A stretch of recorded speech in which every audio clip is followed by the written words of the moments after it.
Good morning all of you. Solution वाले chapter में next अपनी जो यूनिट आती है वो आती है मोलरिटी। नेक्स्ट यूनिट है अपनी कंसंट्रेंसी की नेक्स्ट यूनिट मोलरता।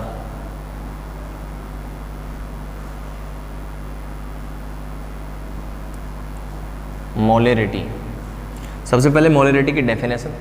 तो डेफिनेशन में हम लिखते हैं 1 लीटर लिखें या फिर हम उसको ml में चेंज कर दें। 1000 ml विलियन में उपस्थित विलय के मोलों की संख्या, विलय के मोलों की संख्या उस विलियन की मोलरता कहलाती है। मोलरता कहलाती है। तो 1 लीटर विलियन में या 1000 ml विलियन में उपस्थित विलय के मोलों की संख्या उस विलियन की मोलरता कहलाती है। यानी कि मोल ऑफ सॉल्यूट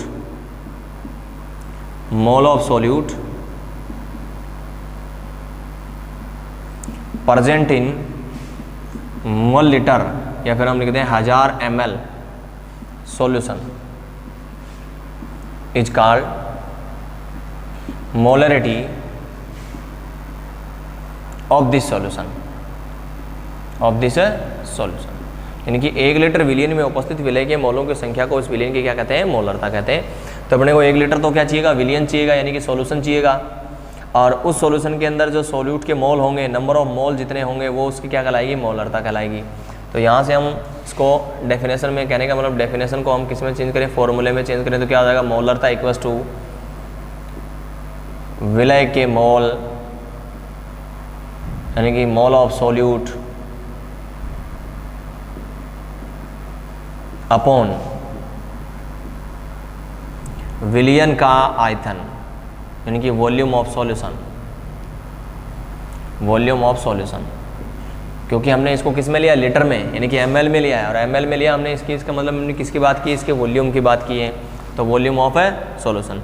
और यहीं से हम इसकी क्या लिख सकते हैं? यूनिट लिख सकते हैं। यूनिट में अपने पास ऊपर क्या आया? मोल आया, मोल। अपॉन में क्या आया? आयतन यानी कि लीटर। तो अपने पास क्या हो जाएगी? Mole litre inverse. तो मोलरता की यूनिट अपने पास क्या हो गई है? मोल लीटर इनवर्स हो गई है। फॉर्मूला अपने पास हो गया विलय के मोल अपॉन विलियन का आयतन, यानी कि विलय mole of solute upon volume of solution. अब ये भी ध्यान है आपको, अगर हम क्या निकालें? विलय के मोल निकालें, विलय के मोल कैलकुलेट करें तो मोल इक्वल्स टू क्या होता है? भार अपॉन अणु भार, यानी कि वेट अपॉन मोलिकुलर वेट से हम क्या निकालते हैं? विलय के मोल निकालते हैं। तो यहाँ पर विलय का भार आ जाएगा और विलय का क्या आ जाएगा? अणु भार आ जाएगा। तो मोलरता इक्वल्स टू होगा अपने पास मोलरिटी इक्वल्स टू विलय का भार बटे विलय का अणु भार, यानी कि weight of solute upon molecular weight of solute या molar weight of solute multiply 1 upon विलियन का आयतन को हम किस में लेंगे? ml में। अगर ml में लेंगे तो इसको कितना कर देंगे? 1000 कर देंगे। अगर लीटर रहेगा तो 1 अपॉन अपने पास जो है वो v ले लेंगे हम लीटर में। ml में चेंज किया इसलिए 1000 आ गया। तो देखो यहाँ पर विलय के मोल जो लिखे थे हमने, उस मोल की जगह हमने क्या रख दिया है? विलय के मोल इक्वल टू क्या होगा? विलय का भार बटे विलय का अणु भार। तो भार बटे अणु भार विलियन का आयतन को 1 अपॉन में लिखा हमने। यहाँ पर तो आपने जो लिया था वो लीटर में है, और यहाँ पर हमने किसको किस में कन्वर्ट कर लिया? ml में कन्वर्ट कर लिया। ml में कन्वर्ट कर दिया तो ऊपर कितना आ गया? 1000 आ गया। अब इसको शॉर्ट फॉर्म में टर्म्स में लेके आएंगे तो अपने पास मोलरता को किस में लिखेंगे? कैपिटल M में लिखेंगे। विलय का मतलब अपने पास क्या कौन सा पार्ट है? बी पार्ट है। भार का मतलब वेट, तो WB अपॉन हो जाएगा। विलय का अणु भार को हम किससे लिखेंगे? M से लिखेंगे अणु भार, और विलय का है इसका मतलब B मल्टीप्लाई ऊपर तो कितना 1000 है, नीचे क्या है? विलियन का आयतन को मैं किससे लिखूंगा? वॉल्यूम से। और वॉल्यूम हमने किस में लिया है? ml में लिया है। किस में लिया है? ml में। तो ये इसकी क्या आ जाएगा? शॉर्ट फॉर्म में आ जाएगी, नहीं शॉर्ट टर्म्स में, कि अपने पास क्या आ जाएगी? मोलरिटी आ जाएगी। तो एक बार मैं फिर से इसको दोबारा बोल देता हूँ। डेफिनेशन क्या रहेगी अपने पास? विलय के मोलों की संख्या अगर 1 लीटर विलियन में है तो उसको हम क्या कहते हैं? उस विलियन की मोलरता कहते हैं, यानी कि mole of solute present in 1 litre solution is called molarity of this solution. अगर मोलरिटी अपने को निकालनी यानी कि मोलरता निकालनी है तो हम कैसे निकालते हैं? विलय के मोल बटे विलियन का आयतन, यानी कि mole of solute upon volume of solution. Solution को हमने यहाँ पर किस में लिखा है, लीटर में लिखा है। किस में लिखा है, लीटर में। अब यहीं से हमने इसकी क्या लिखी, यूनिट लिखी, यानी ऊपर तो क्या लिखा, मोल लिखा है, नीचे क्या लिखा हमने, आयतन वॉल्यूम लिखा है। वॉल्यूम किस में लिया हमने, लीटर में लिया है, तो मोल अपॉन लीटर, यानी कि मोल लीटर इनवर्स अपने पास हो जाएगा। अब यहाँ से हम मोल निकाल सकते हैं। मोल को कैलकुलेट करने का फॉर्मूला हम क्या लगाते हैं, वेट अपॉन मोलर वेट लगाते हैं। तो यहाँ पर विलय के मोल निकाल रहे हैं, तो विलय का क्या लेंगे, वेट लेंगे, और विलय का क्या लेंगे, मोलर वेट लेंगे। तो वेट अपॉन मोलर वेट में हमने लिख दिया विलय का वेट अपॉन विलय का मोलर वेट, यानी कि अपने कॉम्बो पैक में लिखेंगे तो कैसे लिखेंगे, molarity equals to weight of solute upon molar weight of solute, यानी कि विलय का भार अपॉन विलय का अणुभार multiply 1000 upon volume of solution, volume of solution, और इन ml। अगर हम यहाँ पर लीटर में लेंगे, अगर यहाँ पर अपने पास क्या हो, लीटर में आए तो यहाँ पर कितना रहेगा, 1 रहेगा।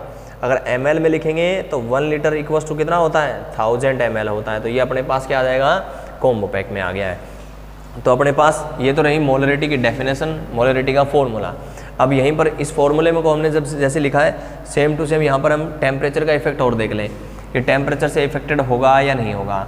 तो देखो अपने पास अगर टेम्परेचर बढ़ाएं तो मोलरिटी कम होगी या बढ़ेगी।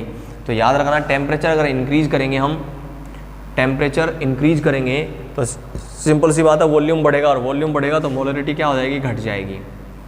तो टेम्परेचर बढ़ाने पर मोलरिटी घटती है, या फिर हम सीधा सीधा ये कहें कि मोलरिटी है वो टेम्परेचर से क्या होती है, इफेक्टेड होती है। क्योंकि मोलरिटी में अपने पास वॉल्यूम जो आता है वो क्या आता है, इन्वर्सली प्रोपोर्शनल आता है। क्या आता है, इन्वर्सली प्रोपोर्शनल आता है। और इन्वर्सली प्रोपोर्शनल जो चीज़ आएगी, सिंपल सी बात है, टेम्परेचर बढ़ता है तो वॉल्यूम बढ़ता है, और वॉल्यूम बढ़ता है तो मोलरिटी क्या होगी, कम होने वाली है। तो मोलरता है वो ताप से प्रभावित होती है, क्योंकि मोलरता में इन्वर्सली प्रोपोर्शनल क्या आता है, वॉल्यूम आता है, यानी कि आयतन आता है। और आयतन जो है वो टेम्परेचर के साथ क्या होता है, बढ़ता है। यानी टेम्परेचर बढ़ाएंगे तो वॉल्यूम बढ़ेगा, और वॉल्यूम सिंपल सी बात है बढ़ेगा तो मोलरिटी क्या हो जाएगी, घट जाएगी, क्योंकि मोलरिटी के इन्वर्सली प्रोपोर्शनल क्या है, वॉल्यूम है। तो ये अपने पास क्या आ गई, मोलरिटी आ गई। और यहीं से हम क्या करते हैं, क्वेश्चन निकालते हैं न्यूमेरिकल्स के लिए, यानी कि न्यूमेरिकल सोल्व करते हैं। जैसे अपने पास क्वेश्चन दिया गया है,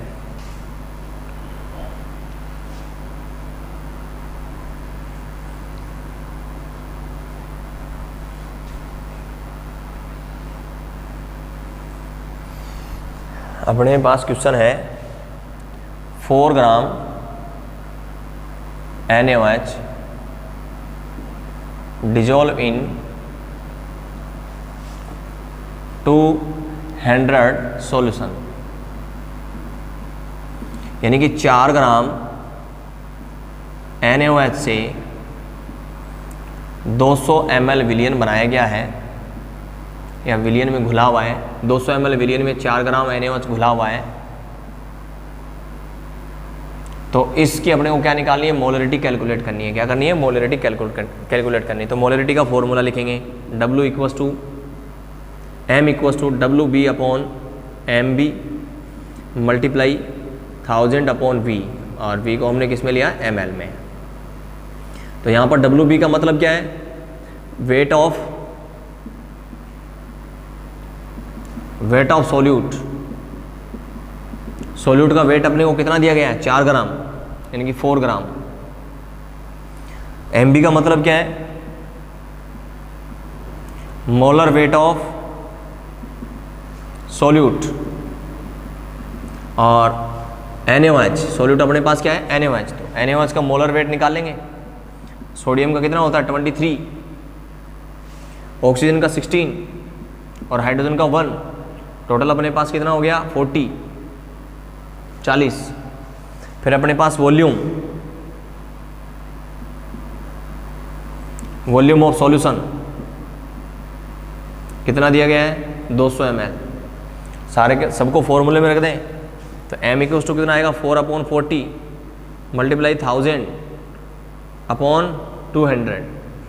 2 0 से 2 0 कट गई, इससे 1 कट गई, तो 1/4 कितना आ गया, 8 आ गया। यानी कि हम लिख सकते हैं 1/2। 1/2 का मतलब 0.5 मोलरिटी, 0.5 मोलरिटी, यानी कि मोल लीटर इनवर्स। ये इसकी क्या रहने वाली है, अपने पास यूनिट रहने वाली है। तो इस प्रकार से हम क्या करते हैं, मोलरिटी को कैलकुलेट करते हैं। और मोलरिटी के कई सारे क्वेश्चंस, जैसे अपने को यहाँ पर इसको वेट परसेंटेज में दे दिया जाए, वेट वॉल्यूम परसेंटेज में दे दिया जाए। जैसे मैंने यहाँ पर लिख दिया कि अपने पास 10% WV NaOH solution, 10% WV Na solution है अपने पास, 10% WV NaOH सॉल्यूशन अपने पास। इस सॉल्यूशन की मोलरिटी क्या होगी, इस सॉल्यूशन की मोलरिटी क्या होगी? तो 10% WV NaOH aqueous solution, NaOH aqueous solution. तो इसका मतलब क्या हुआ कि अपने पास 10 ग्राम NaOH, 10 ग्राम NaOH, 10% लिया है, इसका मतलब 10 ग्राम NaOH। देखो ऊपर वाला W है, नीचे वाला V है, तो एक तो ग्राम में आएगा और वॉल्यूम जो है सॉल्यूशन जो है वो किस में आएगा, वॉल्यूम में आएगा। तो यहाँ पर कितना आएगा 90 ml। H2O में क्या है, डिजोल्व है, H2O में क्या है, डिजोल्व है, तभी तो कितने परसेंट हो जाएगा, 10% होने वाला है। तो 10 ग्राम NaOH 90 ml H2O में डिजोल्व है, तब हम इसको कहेंगे 10% WV NaOH सॉल्यूशन। तो यहाँ से हम क्या निकाल सकते हैं, अब इसकी मोलरिटी निकाल सकते हैं। M इक्वस टू कितना आ जाएगा अपने पास, नहीं जैसे हम अपने को देखो वॉल्यूम अपने पास, सॉल्यूशन अपने पास 1000 ml 100 ml में आया है, तो परसेंटेज अपने पास बनी हुई है 100 ml में से, तो अपने पास आएगा 10/40 मल्टीप्लाई 1000/100, ये कट गया तो 10/4 2.5, तो 2.5 इसका क्या होने वाला है अपने पास है, आंसर होने वाला है। तो ये इसकी क्या होगी, मोलरिटी हमने कैलकुलेट कर लिए। तो इस प्रकार से अपने पास इस चैप्टर में से क्या आने वाले हैं, न्यूमेरिकल्स आने वाले हैं। और अपने पास VV सॉल्यूशन में भी दे सकता है, VV परसेंटेज में भी, WV परसेंटेज में भी, लेकिन जब अपने पास WW परसेंटेज में देगा तो उस वक्त अपने को क्या देगा, डेंसिटी जरूर देगा, क्योंकि डेंसिटी से हम क्या कर सकते हैं, वॉल्यूम को कैलकुलेट कर सकते हैं, यानी कि वॉल्यूम है वो निकाल सकते हैं। नेक्स्ट यूनिट में हम जो पढ़ेंगे वो पढ़ेंगे मोलरिटी, और मोलरिटी और नॉर्मेलिटी में फिर क्या पढ़ने वाले हैं हम, डिफरेंस पढ़ने वाले हैं। तो मोलरिटी की डेफिनेशन याद रखनी है, मोलरिटी का फॉर्मूला याद रखना है, मोलरिटी है वो उसकी यूनिट याद रखनी है, और लास्ट में जो इंपॉर्टेंट बात है वो मोलरिटी के ऊपर टेम्परेचर का इफेक्ट याद रखना है। टेम्परेचर बढ़ाने पर मोलरिटी कम होती है, क्योंकि मोलरिटी में इन्वर्सली प्रोपोर्शनल वॉल्यूम होता है, टेम्परेचर बढ़ाने पर वॉल्यूम बढ़ेगा, तो वॉल्यूम बढ़ेगा तो मोलरिटी क्या होने वाली है, कम होने वाली है। नेक्स्ट लेक्चर में हम बात करेंगे मोलिलिटी यानी कि मोललता की। धन्यवाद।